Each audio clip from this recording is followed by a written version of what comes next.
ушул тракторлор сатып алган кардарлар кандай иштетип атат, биз ошол максат менен Кыргызстанды бир айланып келели деп атабыз да. Биздин сапарыбыз бүгүн Ысык Көл облусуна болот. Нарынга барабыз. Өзүбүз 3 кызматты аткарабыз, сокосу бар.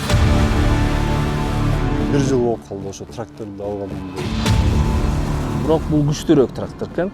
Биз быйыл байкадык да ошону. Анан күчтүүлүк жагы сөз жок да.